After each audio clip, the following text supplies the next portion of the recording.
Welcome back to .NET Rocks. It's another Geek Out. I'm Carl Franklin. I'm Richard Campbell. How you doing, buddy? You know, what I'm imbibing on right now is some Orphan Barrel Fable and Folly. Fable and Folly. Funny, I have a bottle of that too. Yeah. How did that Merry happen? Christmas. Merry Christmas. Yeah, I found this. very much. It's a 14-year-old blend. And I'm going to read what it's. The Orphan Barrel, of course, Barterhouse, Forged Oak, Rhetoric. Those were the three mains. And then they just kind of disappeared because they were literally orphan barrels. Yeah, I think they sold them all, which is not a bad outcome, but yeah. Yeah, this is a new one, and it's very tasty, and thank you for my Christmas present. That was very kind. You're welcome. Let me just read what it says on the bottle here. When our master blender discovered the last remaining stores of Orphan Barrel whiskeys from years gone by, he thought it only fitting to share these whiskeys with the world.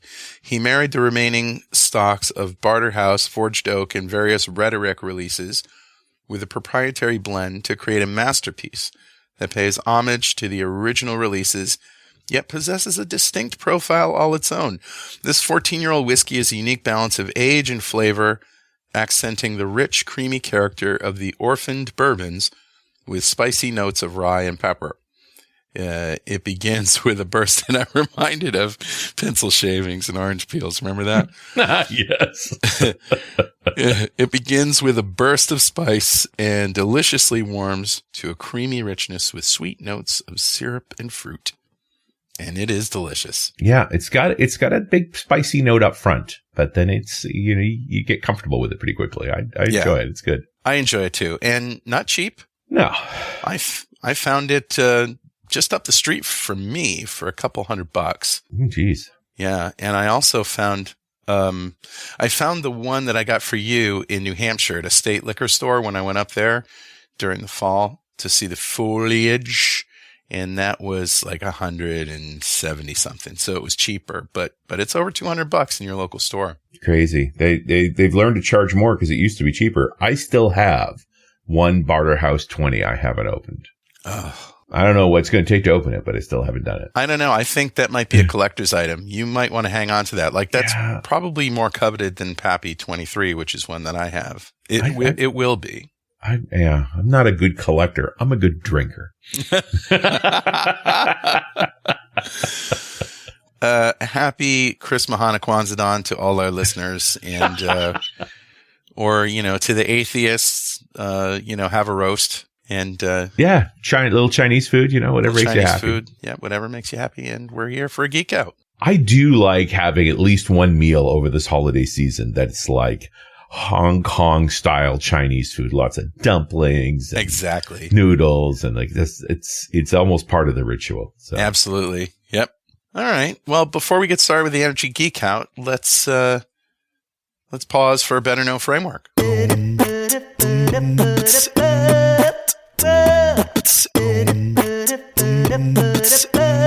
All right, man, what do you got? Well, I got, this is the Christmas season, so it's all about toys. And I always do toys for Better Know Framework around, when we do Geek Outs.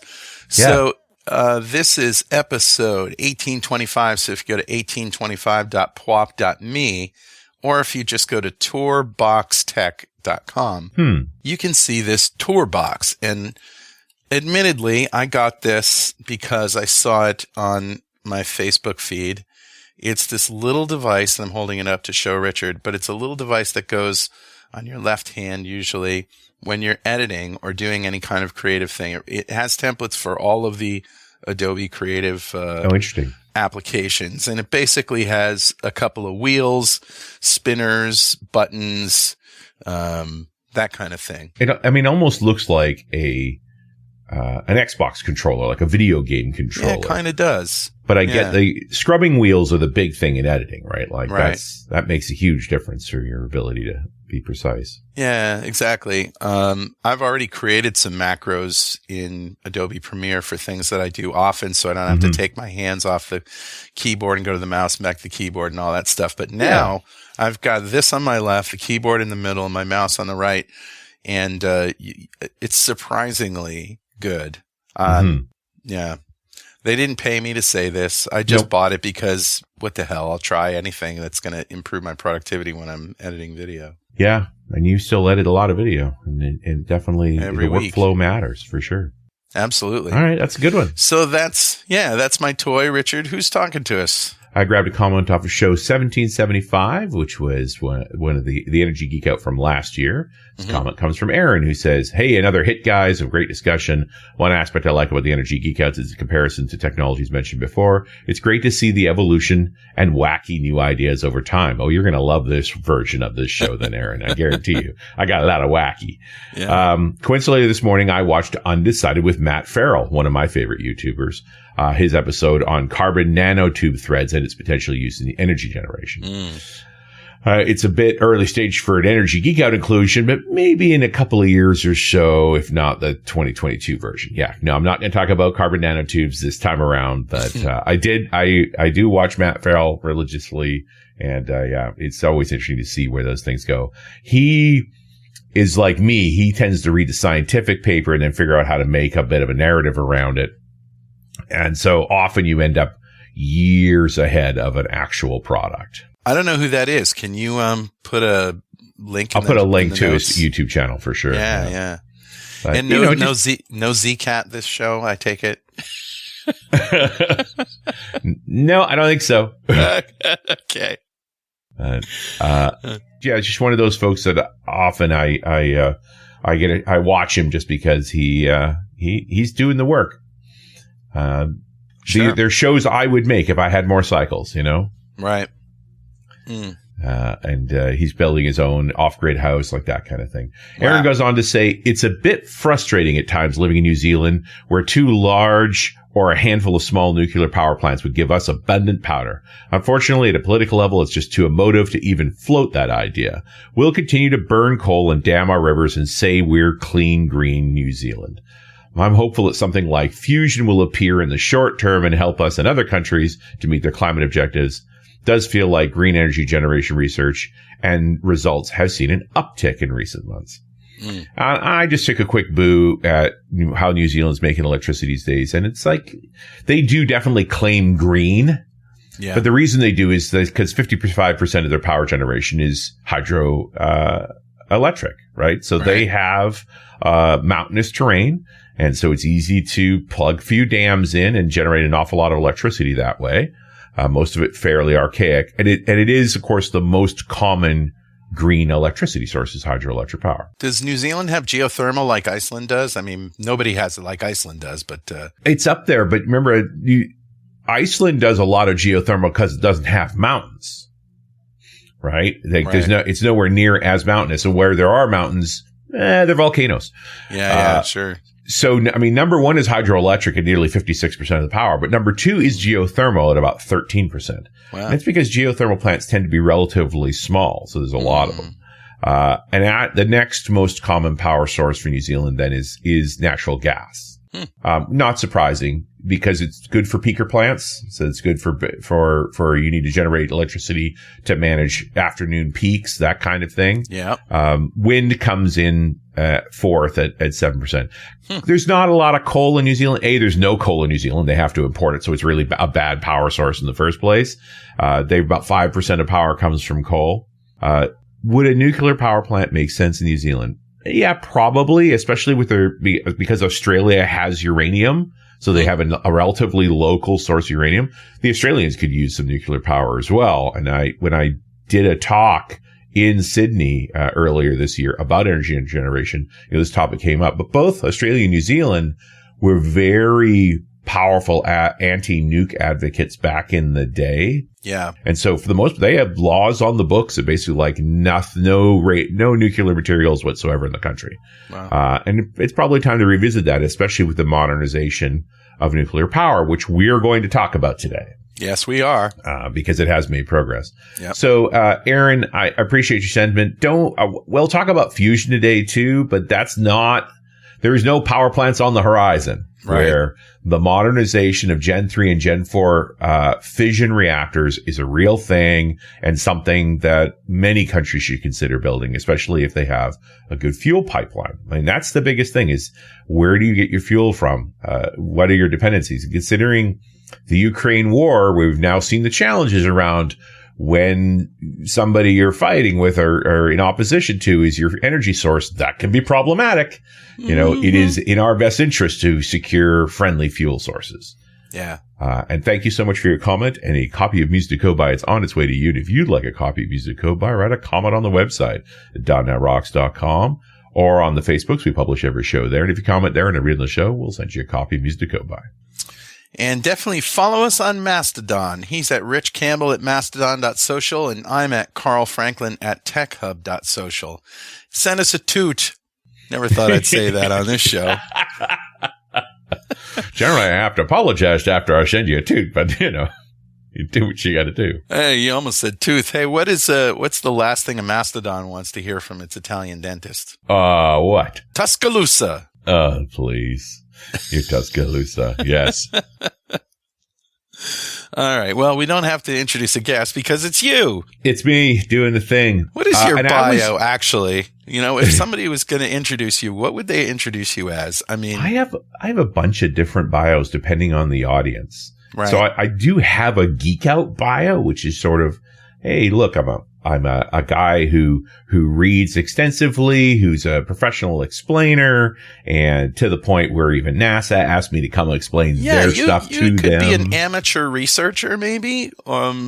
Right. I mean, I'm always careful to play with the word researcher because real researchers, like, it's a complex discipline of, you know, doing a complete compilation of papers and actually doing statistical analysis on them.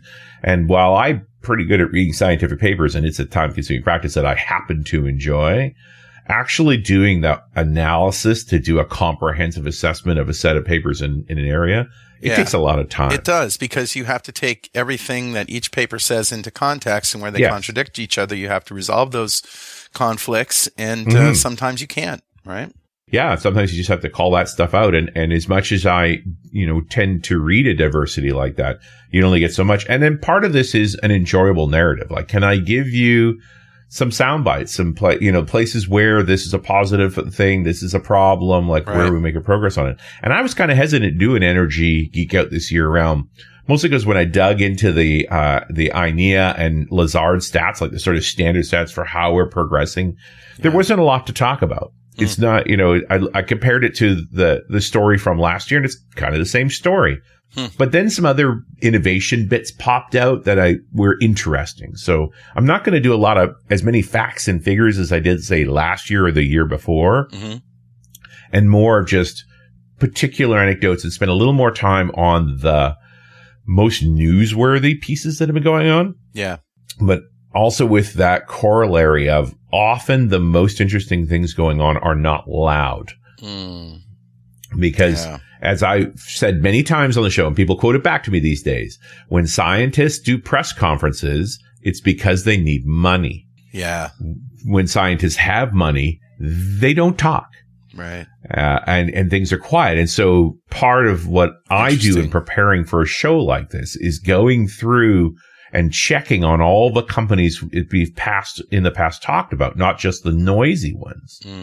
And often the ones that are the quietest are very, very busy. They don't need to talk publicly because they're funded and they're executing. And so there's only so much to talk about on them too, because they're not public. They're still, you know, privately held. And so you don't really know what's going on except that they're busy working. Anyway, we should run through the gamut of power sources as per usual. Sure. I'll skip over some of the ones that just, you know, not a lot of excitement go on. But for example, wind power, which, you know, last year was the cheapest power per megawatt you could buy, still is today. Right. There's not a ton of excitement there. We're up to about 837 gigawatts of wind power in the world. That's a substantial increase from last year when it was 743. So we almost added 100 gigawatts of power production in wind. That's good. We should be adding closer to 200 if we were actually going to make the Paris Accord goals.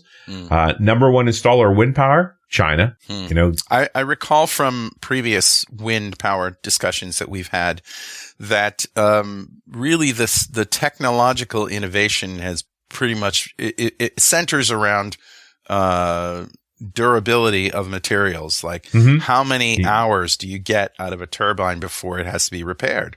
Yes. Right. And how long the blades last. Yeah. And now with like super materials like carbon fiber, for example, you know, we hit the peak of that?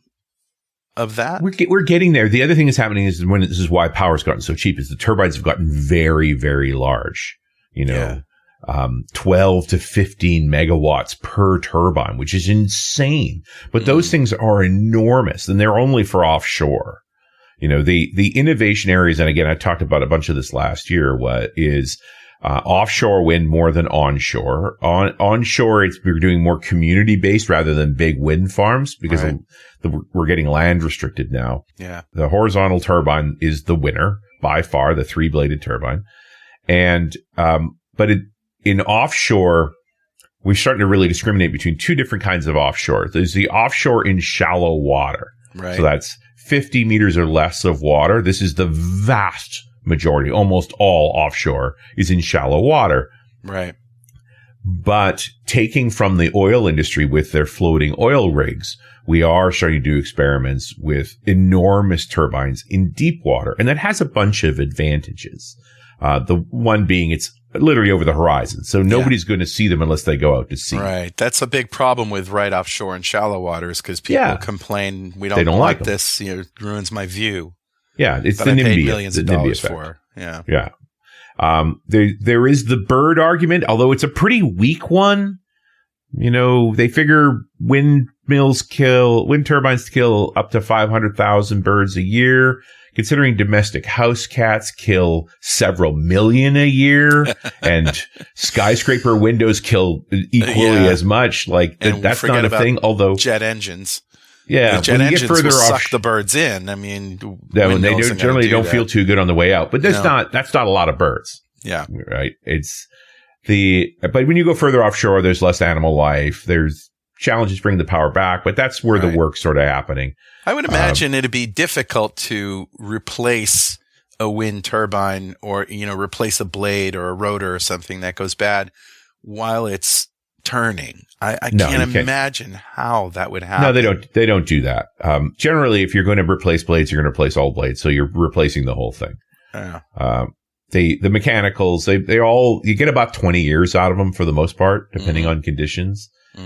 Which is how they do their budgeting, right? Why is it so inexpensive? Because they last as long as they do, but they're pretty much set up. The generator parts need maintenance, so the shafts have elevators inside of them, and folks have to go out by boat if it's offshore and go inside these things and do the maintenance work. But for the most part, the lifespan is limited by the blades, and when the blades are gone, the whole thing is replaced. Yeah, and that's efficient. Now, there's problems with recycling blades, but that's, you know, par for the course. And and the further offshore you get, the more stable winds are, so it becomes a more reliable power source. Some rich person will make a house out of wind turbine blades. It's just a matter of time. I don't know if that's true, but you know, definitely overall, I mean, for the most part, they've been made of carbon fiber and fiberglass, and those things are hard to recycle. Yeah. And so we have to have better recycling mechanisms. So let's move on because there's way more fun stories. Sure. Wind power is not that exciting. Solar kind of in the same boat. We had even more solar installed in the past year than wind power. About 175 gigawatts was installed last year. Yeah. About 55 of that was China. So this whole China is trying to go green is true while also still building coal power plants because they just need an awful lot of energy. Yeah. The estimates for solar installation in the coming year, over 260 gigawatts. So, I mean, it's a lot. It's not as much as wind, but it is a lot. Solar continues along very well. The innovative area in solar that I really enjoyed reading about is an area called photovoltaics. Floto? Yes. Not as in putting solar panels on water. Oh, Now, is that just a funny portmanteau, or is that a real word? Well, they're starting to use it, but it is a bit of a portmanteau. And it actually is not the overall term either, because there's a bunch of solar panels being put above water, but not necessarily floating on it. So going all the way back to 2012 in India, India is fairly land constrained. There's a lot of people. Arable land is farmed pretty reliably, but in order to do the amount of agriculture that they do, they have a lot of canals. And so these are man-made waterways for distributing water for agriculture. Yeah. And so they have problems with algae and weed growth. Like it's not meant to be an ecosystem. It's meant to be water distribution. And at the same time, they have a problem with evaporation too. And solar panels in India struggle with the heat because the solar panel, it's funny because you want them out in the sun, but at the same time, the warmer they get, as soon as they get above about 25 degrees Celsius, a little over 80 or so, they start to lose efficiency the hotter it gets, as much as 0.5% per degree. Wow. So in a place as hot as India, where it routinely hits in the 40s in the summertime, their panels just don't have as much efficiency. Wow. And at the same time, they have this evaporation problem. So starting back in 2012, they started building solar panels over top of the canals.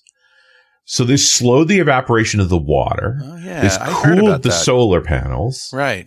And so it decreased the amount of maintenance you needed to do on the canals. It's a very clever project. And on the panels. It's very, very smart. Yeah. And it's also space efficient. This is space I wasn't otherwise able to use. And India has a lot of canals. They've only covered a few hundred miles with solar panels so far and are showing results. But they have more than 12,000 miles, 19,000 kilometers of canals, and more being built. Does anybody complain about the view? I think they're mostly complaining about being able to turn on a light. Yeah, that's all right. So priorities. India is certainly in a place to do gigawatts of power generation with this. But now it's come to California as well. There's an initiative called Project Nexus. So California, which we've famously is dealing with drought and has problems with water, has also 4,000 miles of canals. Wow, I didn't know that. And so they're starting to experiment with covering those canals with solar panels, recognizing that it reduces evaporation by more than 80%. Wow. So they're talking about just in the existing water flow that exists in the canals today, if they covered them all with solar panels, they'd save 63 billion gallons of water a year, like enough for 2 million people. Now, are these canals man-made canals or are they rivers? These are all man-made canals. No, they're not rivers. They're not natural environment. These are man-made canals for water distribution for agriculture and drinking water. Okay.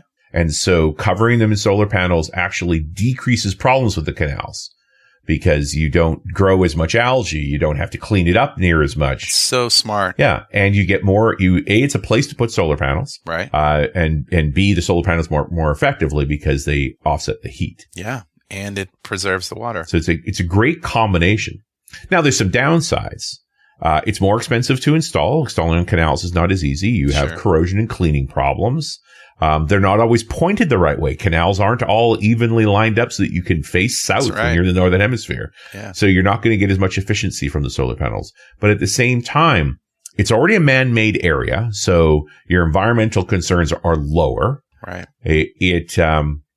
And the permitting process simple. Typically, canals have concrete sides, so there's good things to anchor against. And you also manage the agricultural problems that those canals create with algae growth, plant growth, and so forth by creating more shade in that area. So I like these synergistic things we're starting to think in terms of. Absolutely. Solar panels are not so precious that we have to optimize them near as much. They're less expensive. Now it's can we find places to put them and have these additional mutual benefits. So it's progress to me. Yeah. When you said photovoltaics, I immediately thought solar panels on barges floating out in, the bay or whatever, and being able to turn with the sun and et cetera. Is there anything like that? Well, the real floating part now is, because those ones are anchored, right? All the stuff on canals. The floating part is hydroelectric reservoirs. So again, man-made water body because we've put in a dam. So we've created this huge body of water. We have evaporation problems there too. We'd like to retain that water. Yeah. That water tends to be fairly steady. There's not a lot of wave action, things on that. Right. So covering that in floating solar panels means a bunch of power generation. Yeah. It means protecting that water. Again, you're not significantly impacting an ecosystem.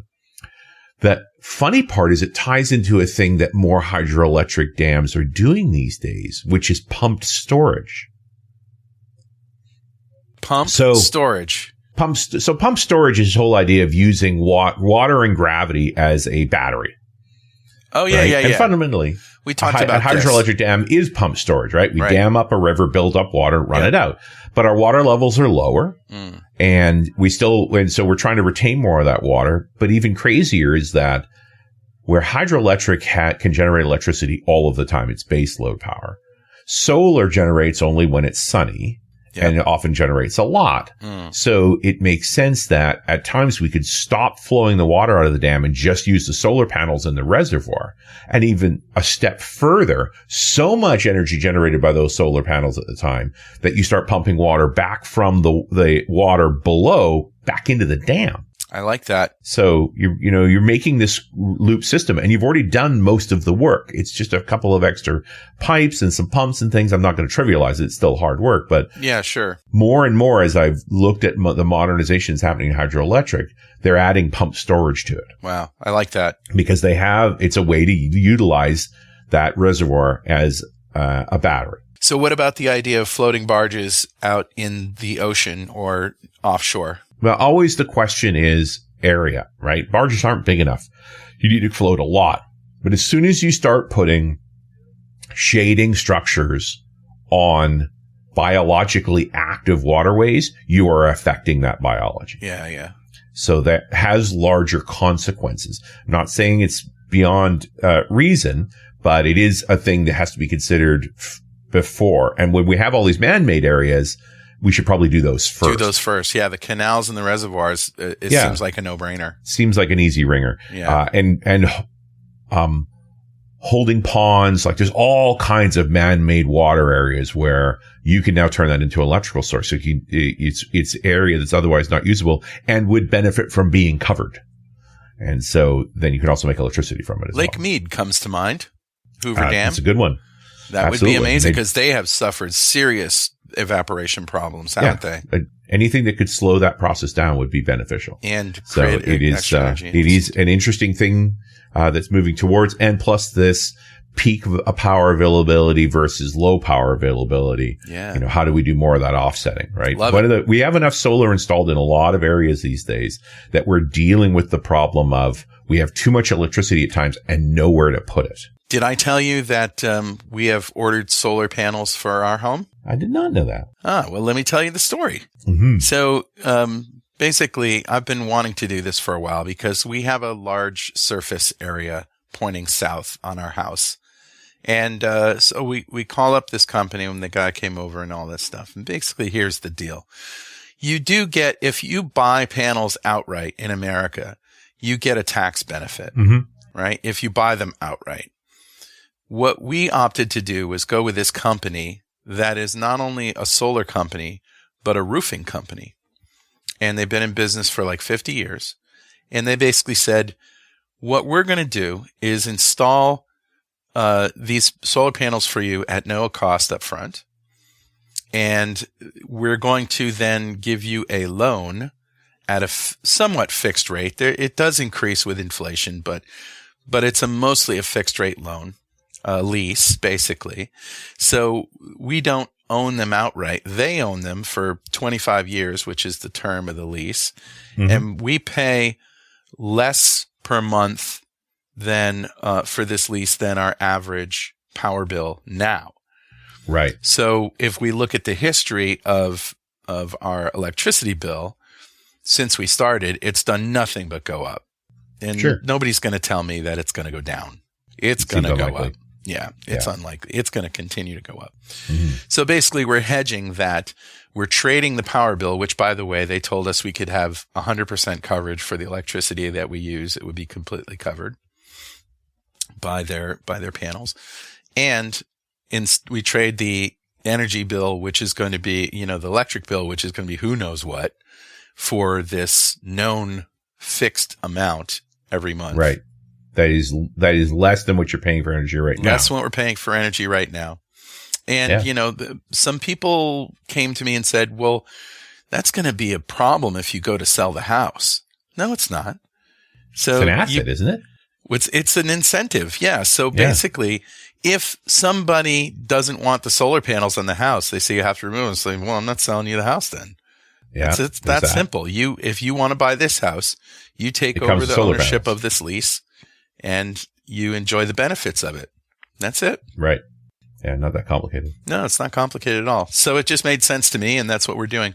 It's interesting how the economic systems reach that point where it's because of the reliability of solar panels and their ultimate benefit into the system, you're able to offset just the bill. So, they're still making money on that deal. It doesn't cost you anything. Nope. And, you effectively go off the grid, and at some point it'll all be paid off. And in peak months where we generate more power than we use, we get credits from the power company. We talked about this a long time ago on wind power, that the meter doesn't actually spin backwards. But what happens is that is electricity that can be used by the power company to deliver somewhere else. And so, and it may or may not, but the main thing is they're obligated to give you credit. Obligated to give you credit. That's right. Right. Then you can offset to a time when you're not generating power and need more. You got it. And then you can pay it back. Yep. The actual, is that power available for anyone else, is a tougher thing to measure. Well, it's available because they have it. They have the power, right? It's just power they're not giving to us. Yeah. They're making power one way or the other. Yeah. But it's really an incentive to get you off the grid during those times. Right. In exchange for, a compensation amount of power when you need it. Our power company, Eversource, yes, I named them. I'm talking to you, Eversource. They have two charges on your bill. One is the energy cost, and the other is an energy delivery charge, which is often more than the energy charge. Right. And what does that mean exactly? It means that it's a kind of a because we feel like it fee. And they can increase that as much as they want. They do have to effectively. Yeah, they do have to rent space on the poles from AT&T and that kind of stuff. I get that. Yeah. But come on. Well, they also have to maintain that infrastructure. I mean, somebody pays for all those bucket operators that put that stuff up there and fix it after a nor'easter and so on. And I presume it's a regulated entity, so they don't get to just set an arbitrary rate. They have to negotiate that rate with the government. But I'm with you. But for me, in some ways, I see that as very honest, because there's a difference between where the power is made and how it's made and how it's brought to your home. Might be honest, but it's still expensive. Totally with you. Yeah. Shall we move on to geothermal power? Because there's actually a story about geothermal. Should we take a break first? Let's take a break. Yeah, let's do that. All right. Okay. We'll be right back. All right, we're back. It's .NET Rocks. I'm Carl Franklin. That's Mr. Richard Campbell. Hey there. We're talking energy. It's the Energy Geek Out at the end of 2022, and we're going to dive into geothermal. So we talked about geothermal before. Oh, yeah. That show is still correct. Like, nothing massive has changed. The biggest problem with this is pumping water down into the ground where the rocks are hot, flashing it into steam, capturing that steam on the way back up, and spinning a turbine. Seems simple. It's ultra low emission. The problem is drilling holes in the ground. Yeah. So our skill set as a civilization for drilling deep holes in the ground comes from oil and gas. Yep. And so it's way more complicated than you think to drill that deeply into the ground, right? Yeah. You have this great big drill bit that's diamond tipped and so forth, has these rotating grinders. Pressure goes up the deeper you go. And pressure goes up. So you've got these casements that you're pushing down on. You use a mud that you pump down around it to cool the drill bit, but also suspend the bits of rock that it's grinding up and pump them back up. Yeah. You increase the pressure on that mud the deeper you get. So that mud has to be able to tolerate that pressure so it doesn't solidify, maintains lubricating practices and so forth. But your goal is to get to an oil bed. Typically, you're not trying to get to where rocks are so hot that they'll flash steam. A, there's not oil there. Right. And B, that messes with your drill head.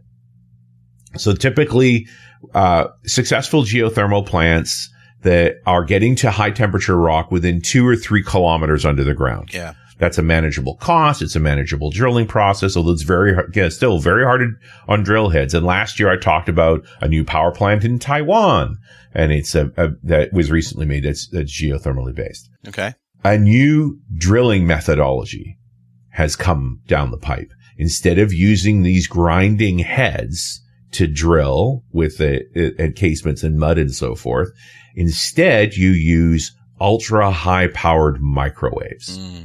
So similar to the magnetron in your microwave oven that's typically running at about 1,000 watts, this is a gyrotron that runs in the megawatt class. Nice. So you press it up against the rock and it vaporizes the rock into a plasma. Oh boy, that's fun. Okay. What kid wouldn't want that for a toy? Well, yeah, it's like too late for Christmas this year. Can I have a Mommy, can I have a gyrotron? I promise not to use it in the house. I got a feeling you said that before when you were a child. I think it was about a flamethrower, different thing. But the point, so here's the upside. The upside is you don't need mud. You're usually using a vacuum to draw that vaporized rock back out.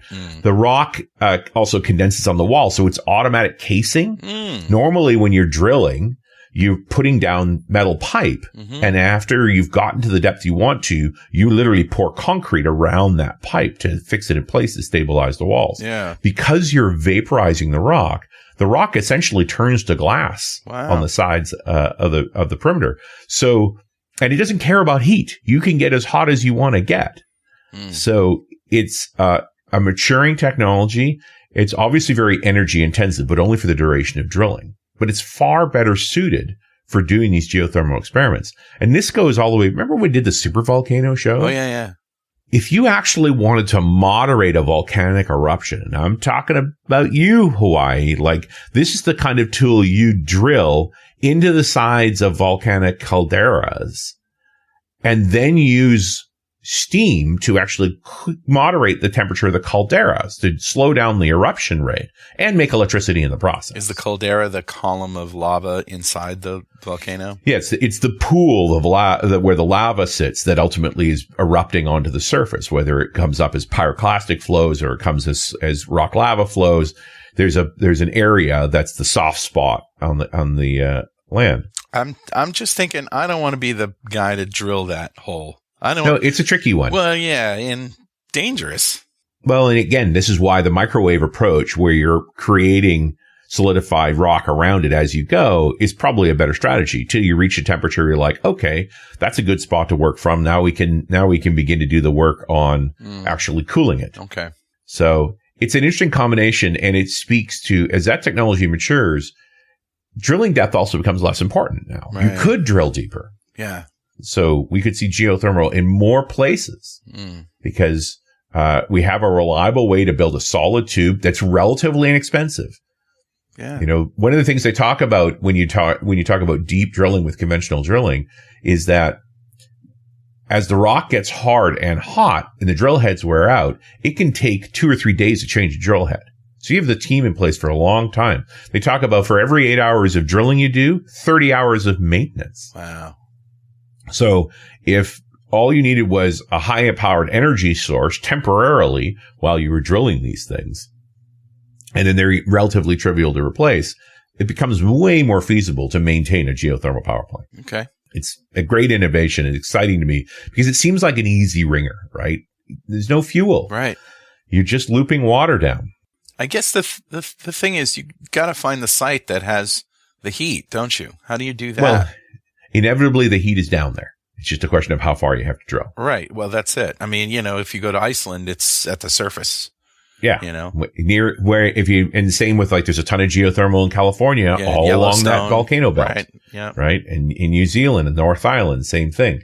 But we have geotechnical surveys detailed enough to generally show the depth of hot rock. Yeah. So we can do pretty good. And you survey the snot out of a site before you start drilling into it to understand it. Yeah, of course. Yeah. If you have certain areas available to you, I would say the first thing to do would be to find the cheapest and most accessible place to drill where the heat is closest to the top. Yeah. Yeah. Where we can get to the heat. Yeah. Where we can get to the heat. And then there's a whole consequence of how are we cycling that water? What are the impacts when cold water reaches down to that rock? Yeah. Right, creates fracture zones. Sometimes even creates microquakes. Right. Are you actually impacting drinking water beds? No, they're much shallower. We're drilling way below that into the deeper bedrock. Can I ask you to diverge a little bit and talk about the state of fracking? We talked about it a little bit before, and there were some problems early on with irresponsible fracking or whatever. They didn't have the science down right, and and things were happening, weird things that were bubbling to the surface, but and earthquakes and things. I haven't heard about it too much. However, I just did hear about an earthquake in Texas, I think. Possible. That was in a fracking zone. So what's the status? Well, because the process of fracking is often it's not drilling it's actually utilizing old sort of dead beds where the oil is not under pressure anymore. So it's hard to get it out. And what they're actually doing is they're pumping down an expanding fluid. It's, fracking is shorthand for hydraulic fracturing. Yeah. So they pump down this expanding fluid to shatter the bed to free up more oil. Yeah. Yeah. But, I think what you're seeing is that it's gotten less exciting because the availability's gone down. Okay. A lot of the easy beds have been pumped, and they don't last very long. Yeah. So you're basically going to an existing bed and extracting a bit more oil and mostly natural gas from those beds over time. And so they've done a lot of it already. The byproducts are consequential enough that many other regions, like in Europe, they've resisted doing it at all. Mm-hmm. Just because it seems to have some consequences. I mean, a lot of the problems with hydrocarbons showing up in drinking water and things were the beginning of this, where they were effectively experimenting on the public. Yeah, one of them was my father's cousin, Ted Franklin. He was in the news. He was on TV. He basically was the guy who ran his water in the kitchen sink and lit it, and was able to light it on fire, right? And they was lit it on fire, but he was famous for that. So yeah, I'm one generation removed from the guy who stirred up the pot. Yeah, well, and just sort of recognize the impacts that they were having. Yeah. So bit by bit, more and more rules have been put around fracking that ultimately make it more expensive. Yeah. And that tends to drive them away. What was exciting about fracking in the early days with those higher risks that it was you were getting inexpensive gas. Mm-hmm. But for the past 10 years, you've seen more regulation put in place. You even have like whole states like Vermont just banned fracking. You can't do it in the state of Vermont at all. So it's, I just don't think it's as popular as anymore because we found other gas sources. Yeah. And ultimately it's expensive. The big thing that happened is they started collecting the data on how long a given fracking bed would last and what the total value was. Mm. And now the economics don't make as much sense. Okay. So it was an area of innovation, and that area has passed. But at one point, America was the number one producer of oil, wasn't it? Yes, and still is in a lot of respects. I mean, the numbers are not as high as they used to be, but still produces a lot. And part of that came from fracking. Yeah. But, you've been a net exporter of oil for a long time, but understand that not all oils are made the same. You still buy a lot of oil from Canada. Sure. Right? You have a lot of refining capacity. You buy oil from Venezuela, for goodness sake, right? Not me personally, but, yeah. But the industry is more complicated than you think. Alberta has tar sands. Those bitumens are shipped down to Louisiana via pipeline. Right. And a little bit comes over on the BC side where I am. They put it in the gumbo down there. Yes. I guarantee. And yet most of the gasoline that we use in BC comes from Washington State because the Cherry Point refinery in Washington State is tuned to make gasoline and kerosene. Mm. Different refineries can process different kinds of oil to get different products. Mm-hmm. And so in a combined market, it is normal for us to both buy and sell the product. To think of a barrel of oil as a commodity that's the same everywhere is just incorrect. Yeah. Even in the commodities level, we talk about Brent crude versus Orinoco crude versus tar sands. They're different. Yep. And they're processed differently, and they make different products. Okay. Are we going to cover oil in more depth, or is that... No. I'm not going to talk about oil anymore. Yeah. Okay. There's no good news there, for the most part, and nothing new happening. Yeah. We're still trying to come off of our highs of 80, roughly the planet consumes about 85 million barrels of oil a day. Yeah. Those numbers aren't going up. They barely come down. It's enough that new refineries are largely not being built, which is your best measure that the oil industry knows its days are numbered, that it's shrinking, because they won't make an investment into a machine that takes 10 years to build and 20 years to operate. Probably has a lot to do with why they've been jacking up their prices lately. And record profits. I mean, obscene profits in the last 4 years. Obscene. Generally speaking, they raise prices when they see an opportunity to, because of concerns about supply. Right. So a war in Ukraine is a good excuse for raising prices. Yeah. Whether or not their costs actually increase is another. Remember, this is a commodities market. It's what the market will bear. Yes, but there's also a bit of price gouging there too. There has to be. Oh, without a doubt. They are, literally in collusion, right? That's is what OPEC is, right? It's a cartel. It's like one of the only industries where it's legal to fix prices. Well, legal is a relative concept, right? Diamonds is another one. Like diamonds they're all games to be played on what the market will bear. Avocados, believe it or not, is a dirty industry. Well, yeah. I didn't know this until last year, but apparently, when you buy avocados from South America, there's people die over that stuff. Mostly Mexico. Well, that's where the avocado is native from. Mm-hmm. It was originally a foodstuff for the giant sloth. Yeah. And it means testicle fruit.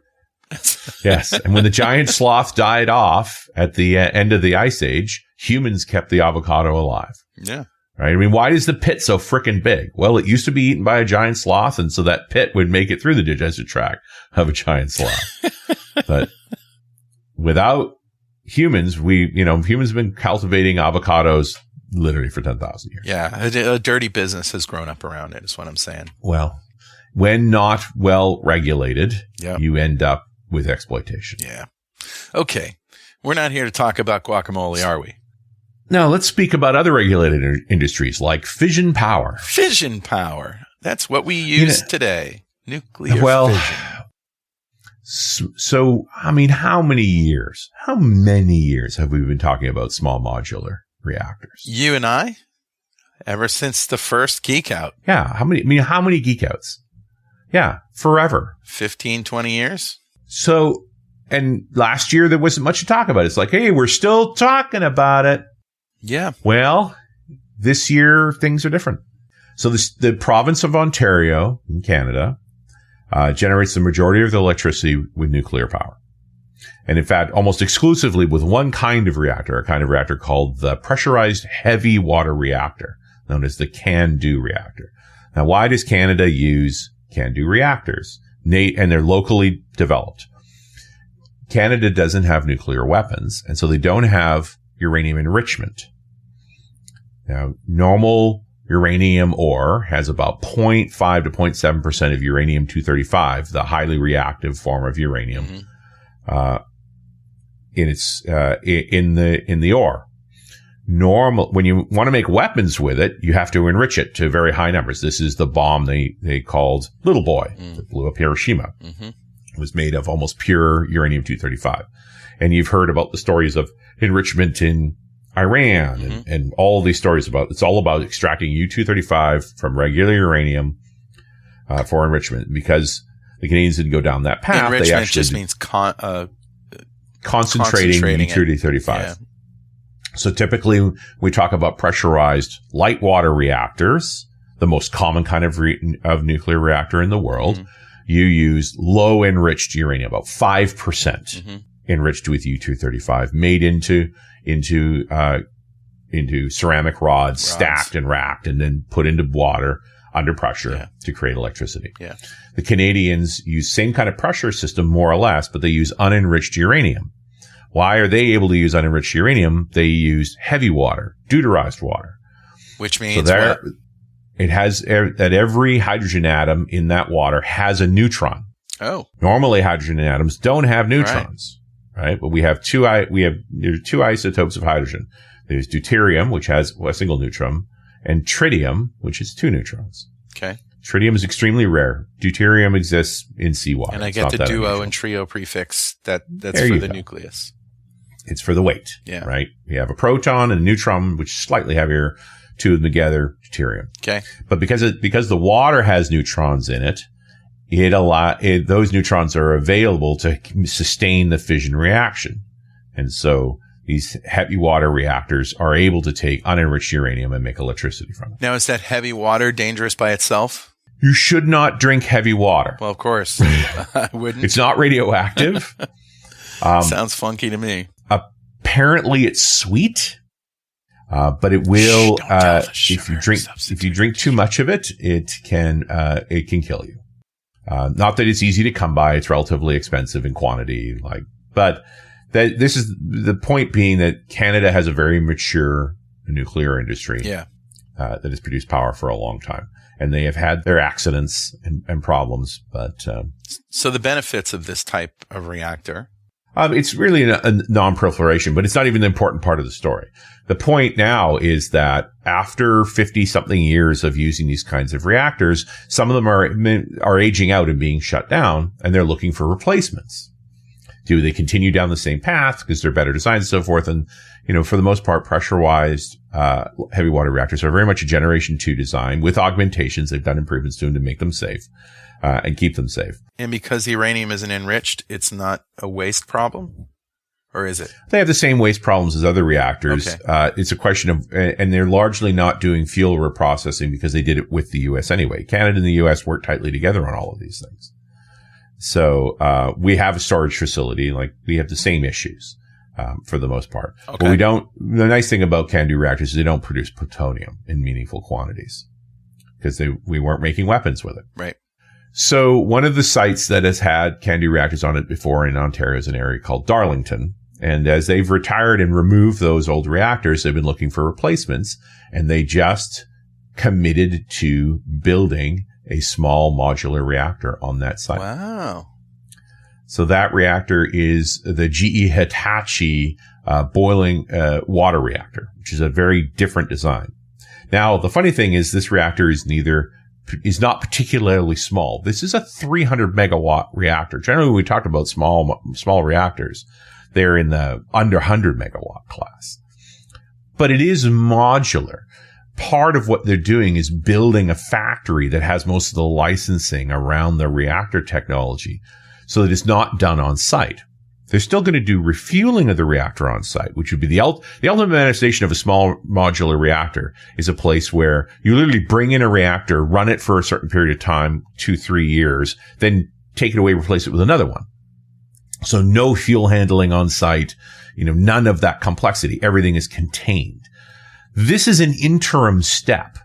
This is a boiling water reactor where most of the components are manufactured in a factory handling all of the complicated radioactive stuff. And then it's installed in the site. But they will use conventional enriched fuel. So notice that it's a GE Hitachi reactor.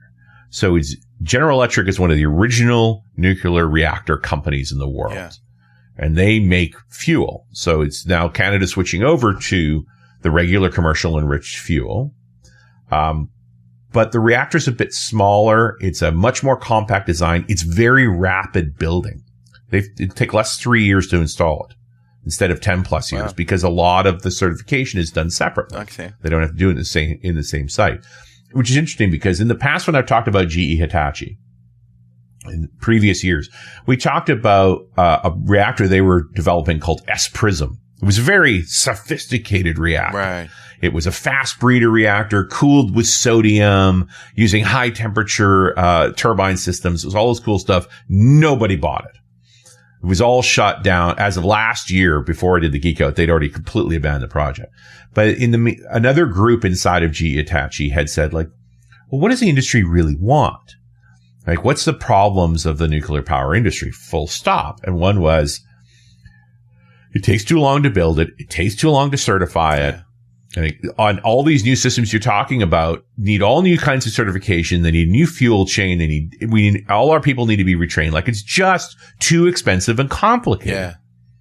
And so what they've done with this, the BWRX 300 is simplified, hugely simplified. The same existing fuel chain, smaller reactor design, same normal steam systems that you already know how to use. Instead of using a pressurized water reactor, this is a system called the Economic Simplified Boiling Water Reactor. Now, boiling water reactors have been around for a long time. There's about 100 of them in operation around the world, although there's lots of design variations on them. But there's a couple of things that are important, that are different.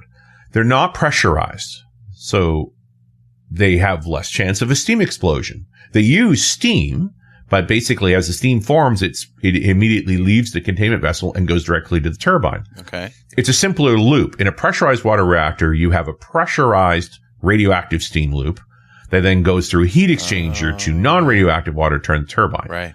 In the boiling water reactor, you have a cleaning system that minimizes the radioactivity in the steam, but then the steam goes directly to the turbine. Okay. So there is some contamination in the turbines, but the system's a lot simpler. And does it escape into the environment after it goes through the turbine? It's closed loop. Okay. Not at all. It's a complete closed system. Yeah. The heat exchange part comes in the cooling system. So as the steam goes through the turbines, there's a cooling loop that actually reduces it, gets it back to condensate and into feed water back into the system again. That makes sense. Typically, these reactors run a year to 2 years before needing refueling. So they're pretty simple systems, and I think you can see why they went for this. It's a conservative choice. Right. It's fast building. It's easy to certify. The site was already qualified. The fuel system's already known. It's not particularly compact, but it ticks all the boxes. They expect to be up and running by 2028. Wow. That's so cool. It's a great outcome. And if that works, and it occurred to me that, I think you're probably going to answer my question right now. Well, the real point here is only a 300 megawatt reactor, and they've only committed to one right now, but the site could hold 8. Sure. And that's the point with these modular designs, is that it's trivial to add another and another. And you can spread them out over, throughout the population, and you wouldn't have like the kind of fear factor that goes around. You still want to keep them on a site. You do. They have a lower exclusion perimeter. Okay. So when you build a nuclear power plant, you have an exclusion perimeter based on the risk factor, and pressurized reactors have a very large perimeter. But also 10 lower kilometers. output means lower risk, right? So like lower pressure means lower risk. Yeah. That's what I meant to say. So like if there's an earthquake on one and one gets destroyed, it's not going to be a Fukushima style accident. Well, Fukushima wasn't damaged by the earthquake. Fukushima was damaged by bad planning. Yeah. Right? Yeah. The scramming of the reactors worked exactly as advertised. When there's an earthquake, you shut down the reactors for safety. And remember, there were actually 6 reactors at Fukushima, and 5 of them were running, including 5 and 6, the ones you never hear about, because they were more modern reactors that had passive cool down solutions. TEPCO had chosen not to install passive cool downs for reactors 1 through 4. Which means they needed active cool down, which means they needed generators. And the generators they put in the basement rather than on the rooftop where they're told to, because it's more expensive to put it up there. And so when the tsunami came after the earthquake and flooded the basement, the generators didn't work anymore. Just bad planning. You chose not to upgrade those reactors to passive cool down like 5 and 6 were upgraded. And then with your active cool down systems, you didn't provide sufficient redundancy. Yeah. Okay. So, if they had done their job, they would have been. Yeah. And all generation 3 reactors, including this one, have passive cool down. It's now a standard. But I guess my point was, and my question is, by spreading the load out geographically, does that reduce the risk of, if there's a problem with one, it doesn't take down the whole thing? Yeah. You want to keep it contained. It's not likely to take them down. It means Ontario earthquakes aren't a thing. Well, if this goes, worldwide and everybody starts doing them. You still need a site perimeter, although the perimeter is much smaller. But it is interesting to see everybody's wondering who would be first. Yeah. because that's how you tip this thing over. Well, it looks like Canada's going to be first. Congratulations. For better or worse. And with what is very much interim design, that it's in between the real advanced small modulars and traditional reactor design. So Canada isn't the only country in the news with nuclear news, right? Yeah. Actually, I was going to tell you a thorium story. Tell me a thorium story. So we talked about this reactor before. It's an experimental reactor in China, the TMSR LF1. Thorium salt? Molten salt? This is a genuine FLIBE reactor. So using thorium in transuranic salts with fluorine, highly enriched uranium to get the reaction running. They have been building it for several years, and they were officially certified to start operations as of August of 2022. Now, it's not a power generation reactor. It's an experimental reactor to basically establish how China will build their own molten salt reactors going forward, which is very exciting in the sense that this is the first, in theory, running reactor in this design since the 1960s, since Oak Ridge. Wow. Which is cool. Of course, it's China, so we're not getting any news about what's happening. The last press piece they put out was in August. They're now certified to start operations. So I presume they're running. We just don't know. Okay. All right. Let's quickly take another break, and we'll be right back with more energy. And we're back. It's Carl Franklin's .NET Rocks. That is the one and only Richard Campbell. Hey, man. And we're geeking out about energy, and we're talking fission and thorium, and you were just about to mention something else. Yeah, so I talked about China's thorium reactor. Yeah. But do you remember way back in, was it 2013? We did a show with a guy named Donald Larson about thorium reactors. I think so. It was the first time we talked about thorium. We've talked about it a few times since then. And he talked about, and I called him out on these three things he was speaking about together. One was... He's a nuclear engineer? He was a nuclear engineer. Yeah. It was a molten... There was the molten salt reactor design. Thorium is a fuel. And supercritical carbon dioxide turbines. Yeah. And I argued these are three different things, right? Molten salt reactor design is interesting. That fuel is interesting. And those turbines are interesting, but they could go separately. He was pretty strong on, oh, no, you have to do all three. And I understand better today why, because thorium actually isn't a good fuel. You have to transform it into uranium-233, which you do in a thermal blanket design. So the molten salt reactors facilitates that. And those molten salts naturally are extremely hot. You can run them 600, 800, even over 1,000 degrees centigrade. Hence the word molten. Yes. And so, well, that's one of the great things about these designs is that they're a liquid between 400 and like 1,400 degrees centigrade. I mean, compare that to water, which is only in a 100 degree range. Yeah. And so, the fluid doesn't need pressure. Right. But it's too hot to use with water effectively. Sure. And so his whole point on the carbon dioxide is a more efficient way to do it, except that that's an immature technology that isn't well understood and needs retraining and so forth. So there's a company in Canada called Terrestrial Energy, started back in 2013, building a thing called the Integral Molten Salt Reactor. Notice the word thorium nowhere in the name. Because they're actually building what is a fairly modular reactor design. The reason it's called integral is that the core unit actually has the reactor, the moderator, which is the graphite tubes, the pumps, and the heat exchanger. Wow. All inside of a single containment vessel. So everything related to radioactive is inside this single vessel. Jeez. But instead of using thorium with its complexities, they use low enriched uranium fuel, the same type of fuel that you use in pressurized water reactors, except that instead of being in ceramic form, it is dissolved in fluorine to make uranium pentafluoride. Okay, it's over my head so far. That's that high temperature liquid. Oh, that is the high temperature liquid. That is the high temperature liquid. What they call UF4 is that high temperature liquid for it makes it into a molten salt. Okay. So what Terrestrial Energy has come to recognize is the limitation of this reactor design, when you're running at this 600 to 800 degrees centigrade level is how long the moderator lasts. That's literally the graphite inside the reactor core. Wow. That maintains the neutrons. That heat breaks down graphite. If you're eroding over time. graphite, man, you are.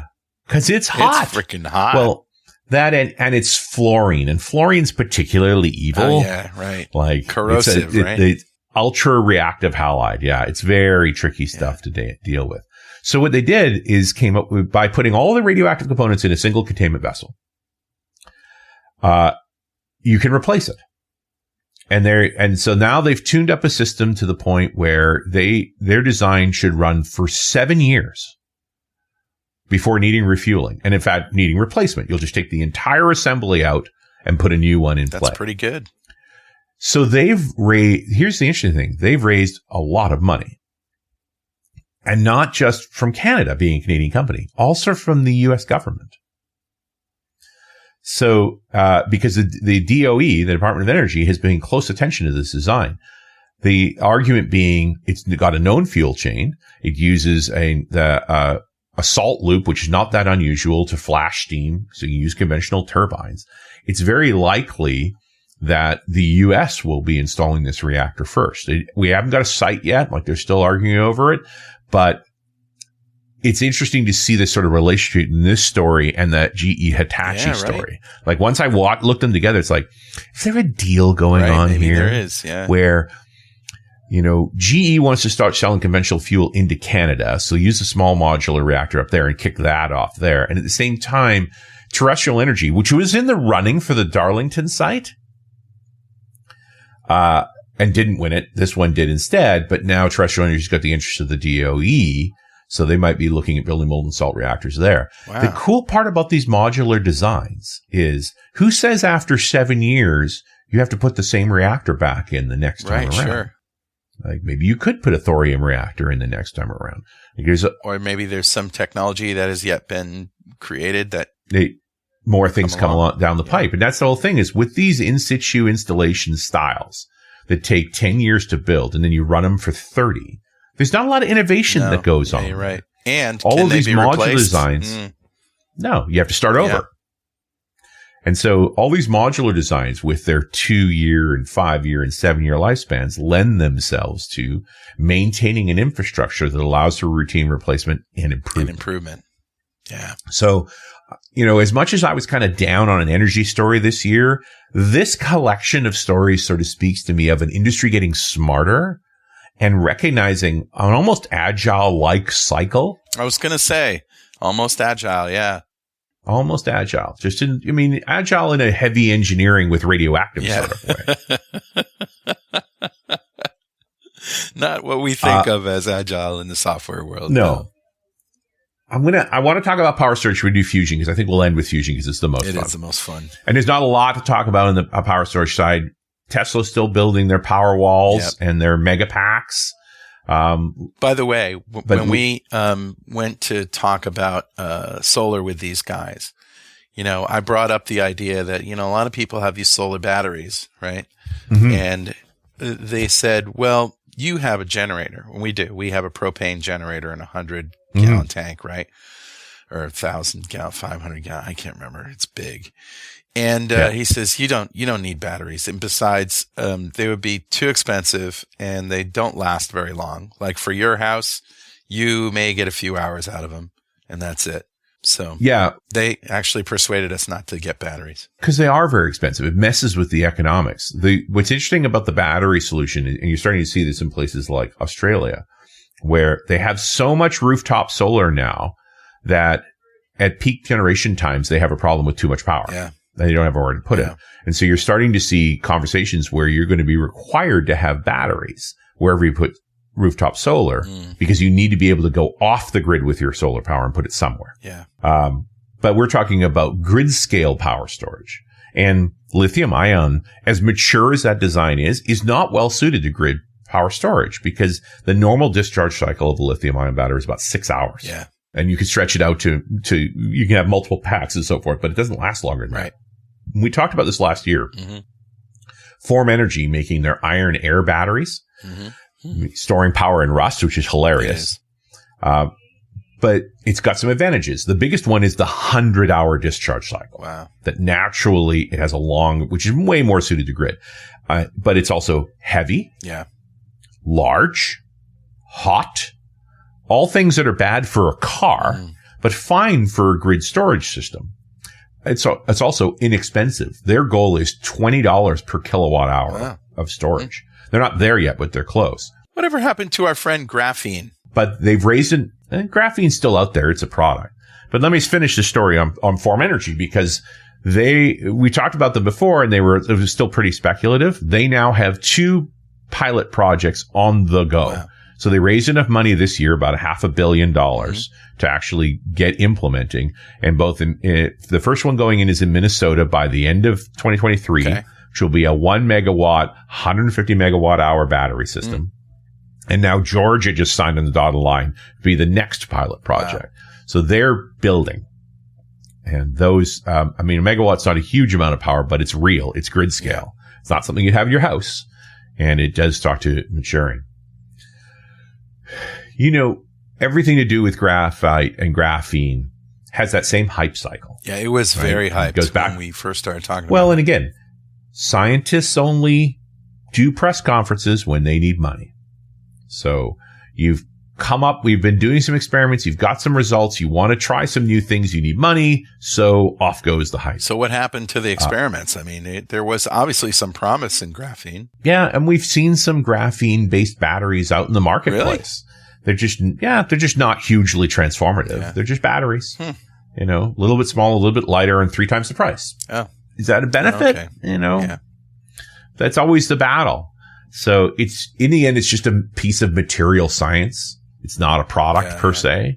And how you apply that material science matters. But I remember the promise of graphene was a lot of power storage in a more dense configuration, so more battery life. Yeah, you would hope so, except that when you can go on Amazon right now and look for a graphene battery. And they're there. They say they got graphene in them. Do they? Good question. Are they expensive? Yes. Mm-hmm. Are they that much better than the regular battery? Not enough to matter. Okay.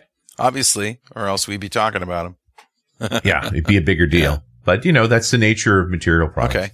I've saved fusion for last because this was ultimately the catalyst to sit down and do another Energy Geek Out. Yeah. We've talked about it a bunch of times. The most popular fusion power plant in the world is that one overhead. Yep. It's a big pile of hydrogen that was formed at the beginning of the solar system. It is actually effectively the majority of the solar system. The evil day star. And it creates fusion using gravity. The gravity provides the temperature and pressure necessary to fuse hydrogen atoms into helium atoms. Okay. So, when we don't have the benefit of that much gravity on Earth, and that's a good thing because that would hurt. Yeah. So we have to come up with other containment methods to create enough pressure and temperature to fuse hydrogen. So we have talked about fusion in the ITER reactors, and multiple nations are spending billions of dollars. And there was a recent breakthrough in the last month or so in the United States, wasn't there? Let's talk about it as an announcement. So this is the National Ignition Facility. This is at Lawrence Livermore Laboratories. So that facility was originally a place for developing nuclear weapons. And in the 1950s, a group of scientists that had been involved in making the first hydrogen bombs, even though that's a misnomer, talked about, can we make miniature ones? Let's experiment with fusion reactions using inertial confinement. Now, inertial confinement is the idea of I'm going to make a reactor from it. But the same way it's like you make the bomb, now make the power plant. That worked for fission. Let's try it for fusion. All right, we've made the bomb. Let's see if we can make a power plant. And so really what they were talking about was making a teeny little bomb. Like make a hydrogen bomb the size of a BB.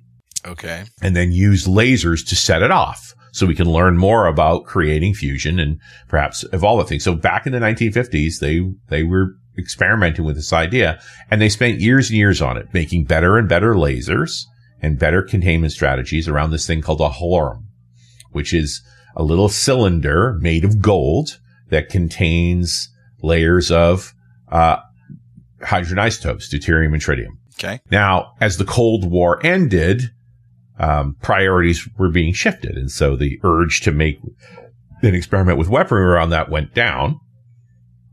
Now it was about, can we make the power plant? Because they largely found out that inertial confinement was very, very difficult. Making good lasers was hard and so forth. Yeah. So the project we know today, the one that recently had the announcement, broke ground back in the 90s, post end of the Cold War, although it took them more than a decade to build it. And what they built was an enormous laser. Yeah. A 500 terawatt laser, which is not as cool as you think because this laser only runs for about 20 nanoseconds. Okay. So while normally it would be 500 terawatts if it ran continuously, in reality, it doesn't run that long. I mean, it literally makes a beam of light about 20 feet long because it's such a short pulse. Wow. But when they had completed it in 2009, they talked about, okay, we're only a year away from, quote, ignition, right, that we're going to create a fusion experiment that emits more energy than is put into it. And obviously, it took longer than that. Yep.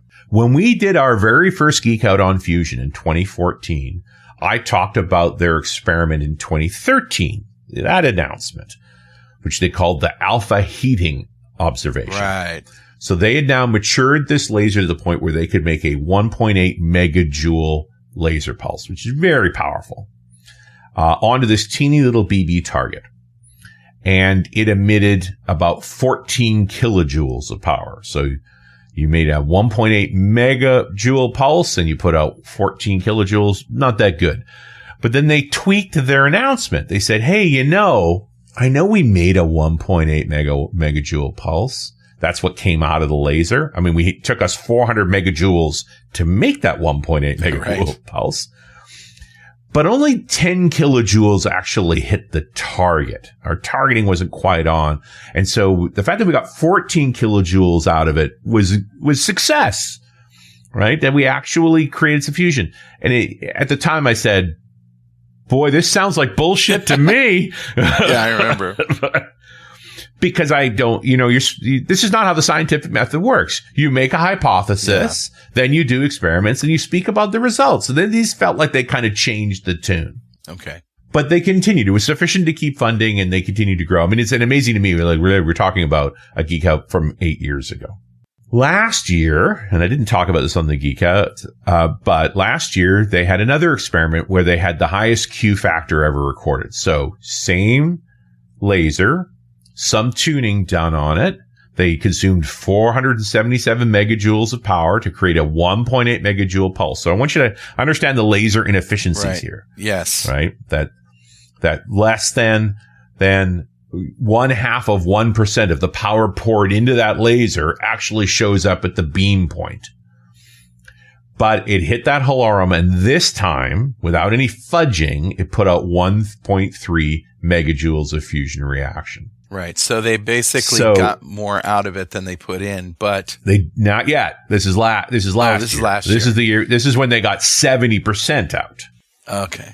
But that was still a record. Right. The Joint European Torus, which is from the 90s in the UK, which is your classic tokamak style fusion reactor with a plasma field and so forth, had a run in the 90s where they got to 0.67 of the Q factor, or 67% of the energy put in, they measured as fusion reaction. Okay. So now, this past December 2022, they have the so-called ignition event. This is where they've now tuned the laser up. Same thing, 450 to 500 megajoules to power the laser up, but now they get a beam of 2.05 megajoules. So more powerful beam, hits that holorum, and then they measure 3.15 megajoules being emitted.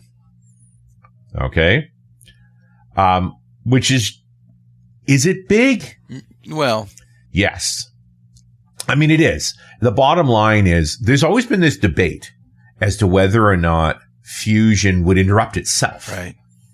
Right? That the amount of pressure it takes to cause those atoms to fuse, they now emit this energy that would push those atoms back apart again. It may not be enough to cause more fusion, but this is clearly a demonstration of additional fusion caused by the fusion initiated by the laser. Are we worried about a chain reaction that we can't contain? considering how hard it was to make this happen, I'm thinking no. Although, admittedly, it apparently damaged a bunch of instruments. It was fairly powerful. Wow. You are talking about micrograms of material here. Even if you perfectly fused it, you're not going to get that much, not enough to disrupt the containment vessel. Sure. But the hypothesis had been that they need to get this laser's efficiency up over 1% before they get more than 5 megajoules out of it to actually create an ignition event. So there is a learning here that they'd only gotten to 2 megajoules from the laser. Like, it's nowhere near as efficient as the goal was supposed to be. But they were able to show this additional energy emitted. Now, the paper hasn't been validated. There are no other lasers to test this with. Like, there's still some debate to be done. But it's promising. As much as I don't think inertial confinement is going to be the reactor that makes power. Yeah. Right. Nobody's attempting to collect any of this energy or anything like that. But it is a demonstration. They can fire that laser once a day, right? It takes hours to charge up. Then it fires, and then it needs to cool down, be realigned, collimated again, and then charged back up. It's nowhere near a continuous source of energy. No. It's a research experiment. But for anybody in fusion to say, hey, this is a net positive output, we're not crazy. You may actually be able to have continuous fusion reactions without having gravity. That's good news. Right. The fusion project that I was most excited about last year was with a group called Commonwealth Fusion. They're in a commercialization of a project called the Spark Reactor at MIT. There has been no news from them the past year. And why is that? They're having success. They have lots of money. They don't need money. Bill Gates' companies and a bunch of others, they've got more than $2 billion. Wow. I went and read through their corporate documents and so forth. They put out exactly 2 press releases in 2022. Jeez. One was where they won a bunch of awards for collaborating with the Department of Energy laboratories and universities. So that's actually the DOE and those universities that wanted that story out, not Commonwealth Fusion. They gave them awards and they had to talk about it. And the other one was that they've won a contract to build one of their tokamets in the UK, which means the UK government's the one who want to talk about it. Like, Commonwealth Fusion is just busy building a reactor. Yeah. They're putting out the minimum outside because they have lots of money. And it's good news. Although there is a concern, both NIF, Commonwealth Fusion, all these guys they're all doing the same basic thing, which is they're trying to fuse isotopes of hydrogen, right? And that's deuterium and tritium. And this is what ITER's working on with their big tokamak and so forth. But the reason they're using deuterium and tritium for the reaction is it's the lowest energy fusion reaction you can do. You need about, 100 million degrees to create that fusion. And so what you're doing, the fusion reaction is a deuterium atom. So that is a hydrogen with 1 proton. And it's already ionized, so the electron's long gone. And then a proton with 2 neutrons, the tritium, get heated up enough that they interact and they make helium-3, which is 2 protons and a neutron, and the other neutron goes off free. And that free neutron is a problem. This magnetic confinement approach with the tokamak doesn't work on neutrons. To confine atoms with magnetics, they need to be an ion. They need to have a charge. And neutrons, by definition, don't have a charge. They are neutrons. And so those neutrons go flying out of the reactor. And they do damage flying out of the reactor. So one of the principal experiments for ITER, right? They know they can build the field and so forth, and they're using supercooled magnets, and it's all very cool, is how to capture those neutrons. So surrounding the reactor is a blanket. There's actually several blankets. One of the blankets is for breeding tritium. So tritium is incredibly rare. There's only a few grams of tritium in the world. When you say blanket, what are you talking about material-wise? I'm talking about a coating. So a tokamak reactor is a donut, right? So on the all around and inside, around that donut are these magnetic coils. Right? That'll contain the plasma. the hydrogen atoms.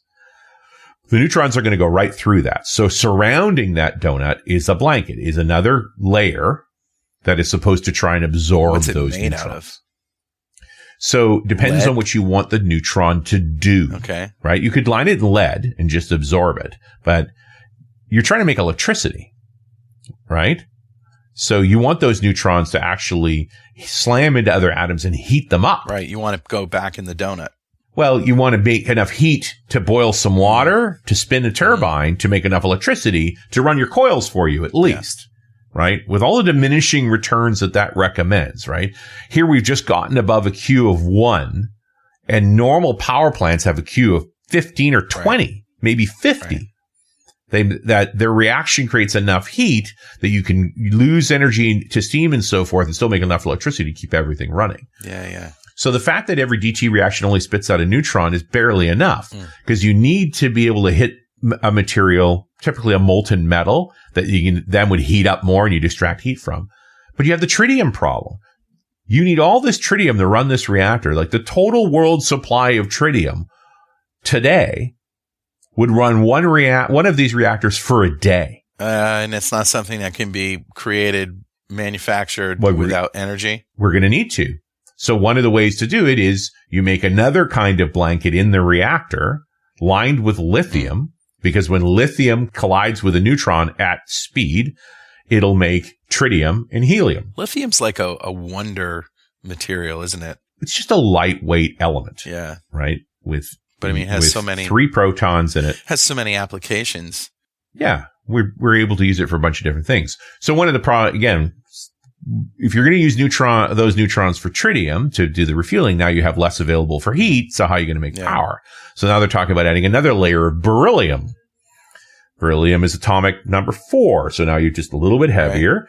And when you slam neutrons into beryllium, it spits out 2 neutrons and some more helium. So you start to see the complexity here. Sure. Yeah. Right. By the way, there's only enough beryllium extracted in the world in any given year to make one reactor. Okay. So, plus beryllium tends to come in uranium ores. So the beryllium is contaminated with uranium, which creates its own set of problems. Yeah. And all of this because you're using deuterium and tritium as your fusion fuel. Is there any way to utilize both fission and fusion in the same site, reactor-wise? Or is that just crazy talk? No, you're starting to think just the right way. How do I breed my fuel to run my reactor in separate steps? Right. So let me talk about a different fusion project that we've talked about before, but has come a long way. Okay. The company's called Helion. It's based in Redmond, Washington. And like all of these fusion projects that aren't from giant governments like NIF and ITER and so forth, there are tech billionaires involved. Commonwealth Fusion has Bill Gates. Helion has Peter Thiel. Okay. General Atomics has Jeff Bezos. Like right. all the tech billionaires have a favorite fusion right. project. So back in the second fusion Geek Out in 2014, I talked about Helion at the time. At that time in 2013, they were on their 4th prototype of their reactor. And their reactor design is a very different architecture. Rather than doing a tokamak, right, you're containing magnetically that way, they're doing what's called a field reversed configuration. Okay. So imagine an hourglass on its side. So pinched in the middle, bulging at both ends. At each end, you are charging up a plasma. So you're pumping gas in, you're superheating it up to 1,000,000 degrees or so, as you do with field coils to keep it in place. Yeah. And then once you've got it heated up to a couple of million degrees, you then use those field coils to push both plasma balls from opposite ends into that pinch point, the narrow area. Okay. And when I say push, I mean 300 kilometers a second. Like moving. Yeah. And then when they meet each other in the center, they slam to a stop. And for that, they arrive at a center at about 10 million degrees Kelvin. But the moment that kinetic energy becomes heat energy and these massive 1,000,000 amp field coils hit it, it flies over 100 million degrees. Holy crap. We talked about them in 2014, about their 2013 design. Wow. What the heck can contain 100 million degrees? And is that centigrade? Yeah, at that point, does it matter? It's Kelvin, right? the temperature format is irrelevant in the hundreds of millions. Does not matter anymore. Really freaking hot. But again, this is not a lot of matter, right? It's only a bit, but it does fuse at that moment.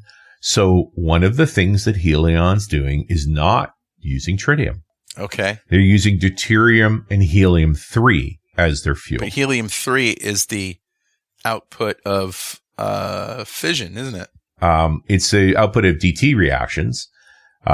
It's also you know the story of we're going to mine helium-3 from the moon to make fusion reactors? That's helium-3. Yeah, okay. So it's also a very rare element, but a DT helium-3 reaction, fusion reaction, emits no neutrons. Well, isn't that special? But we are going to have to deal with where the heck do you get the helium-3 from? And what material could contain 100 million degrees? Well, remember, 100 million degrees isn't a big deal when there's no atmosphere, right? When it's in vacuum.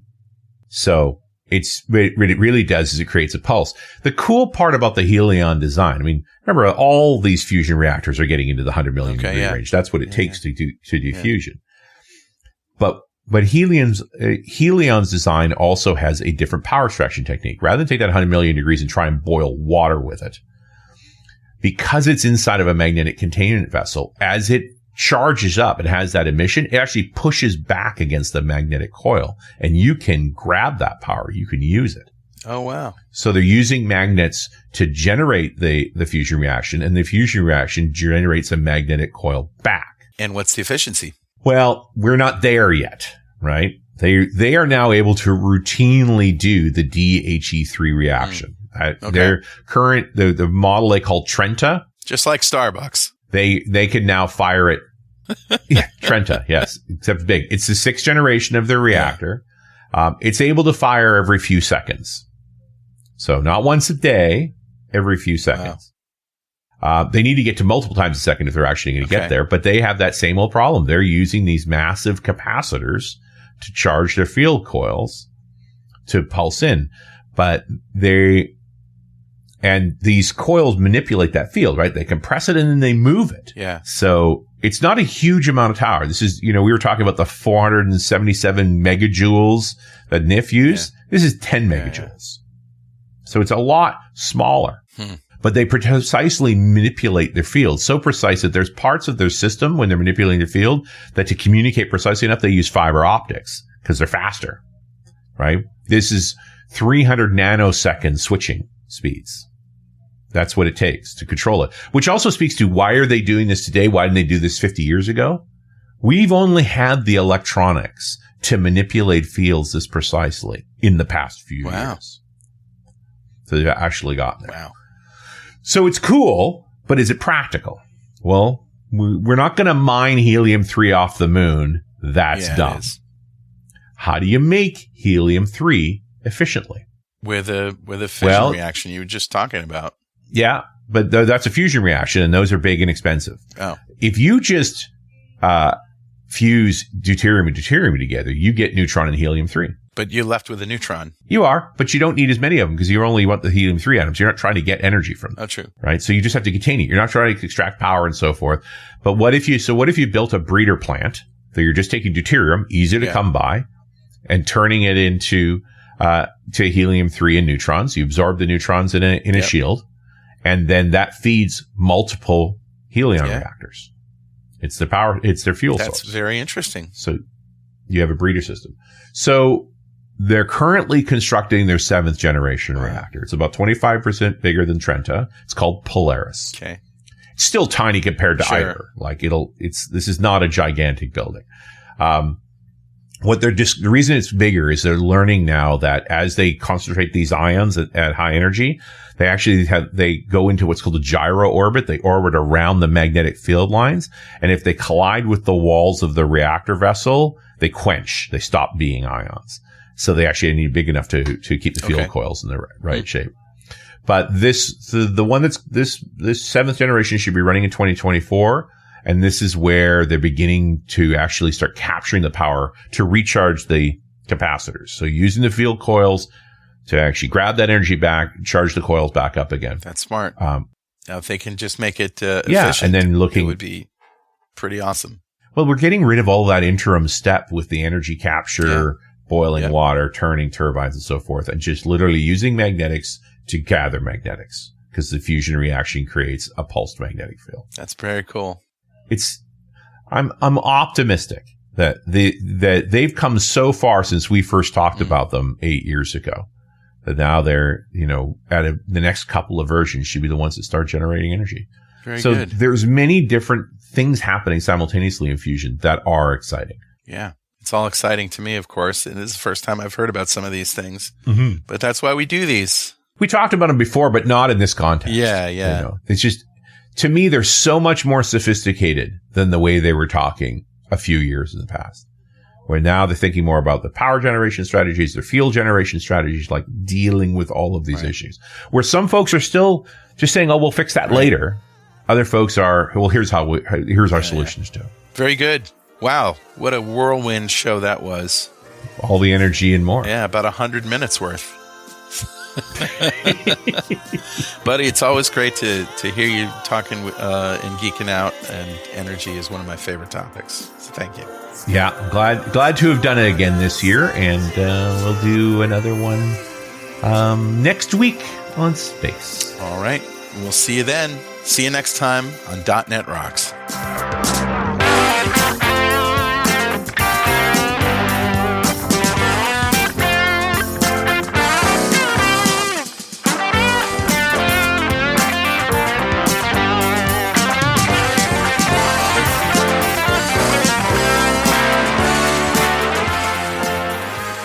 .NET Rocks is brought to you by Franklin's Net and produced by Pwop Studios, a full-service audio, video, and post-production facility located physically in New London, Connecticut, and of course in the cloud. Online at pwop.com. Visit our website at dotnetrocks.com for RSS feeds, downloads, mobile apps, comments, and access to the full archives going back to show number 1, recorded in September 2002. And make sure you check out our sponsors. They keep us in business. Now go write some code. See you next time.